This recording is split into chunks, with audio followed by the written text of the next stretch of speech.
'Mukunda' movie ఒక స్టార్‌ని launch చేసే సందర్భం. మరి ఒక స్టార్‌ని ఒక పెద్ద లెగసీ ఉన్న ఫ్యామిలీలోంచి రావడం అంటే అది కూడా ప్రెషర్ నార్మల్‌గా కూడా ఉండదు.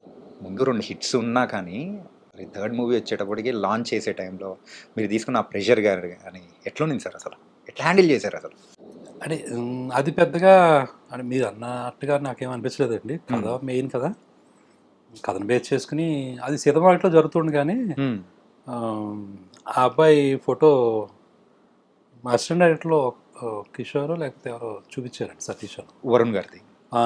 హ్మ్. ఇలాగ ఈ అబ్బాయిని కూడా లాంచ్ చేస్తారంటండి. నా దగ్గర ఉన్న కథ ఇలాగ ఆల్రెడీ తెలుసండి. హ్మ్. అది యాక్చువల్‌గా 'గొల్లభామ' టైటిల్ అండి. ఏంటి సార్? 'గొల్లభామ.' 'గొల్లభామ.' ఓకే. అయితే అది ఏదో అలాంటి టైటిల్ పెట్టకూడదని అక్కడ ఏదో ఇష్యూ ఓకే. నడుస్తోందని చెప్పారండి. హ్మ్. సో, దానివల్ల ముకుందాన్ని మార్చాల్సొచ్చింది. ఓకే. సో, ఆ టైటిలు తోటి ఉన్న కథ మీ దగ్గర ఉంది కదండీ! అందులో కుర్రోడు కొత్తోడే కావాలంటున్నారు కదా! ఈ అబ్బాయి బావుంటాడని మా వాళ్ళు చూపిచ్చారు. హ్మ్. అప్పుడు కొంచెం బొద్దుగా ఉన్నాడు ఆ అబ్బాయి. అది వరుణ్ తేజ్. ఓకే. ఆ నెక్స్ట్ డేనే నేను వాళ్ళ ఇంటికెళ్ళి అడిగొచ్చేసాను.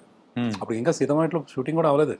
ఓకే. ఆ! కంటిన్యూ అవుతూ ఉండింది. ఆ జరుగుతుండగానే మధ్యలోనే ఇది. నేను డైరెక్ట్‌గా నాగబాబు గారికి చేసి వాళ్ళ ఇంటికెళ్ళి ఇలాగ నెక్స్ట్ సినిమా ఈ అబ్బాయితోటి అనుకుంటున్నానండి. మీకు ఒక ఇంట్రొడ్యూస్ చేసే ఉద్దేశం ఉంటే నేను చేస్తానండి అని చెప్పి అడిగాను. ఓకే.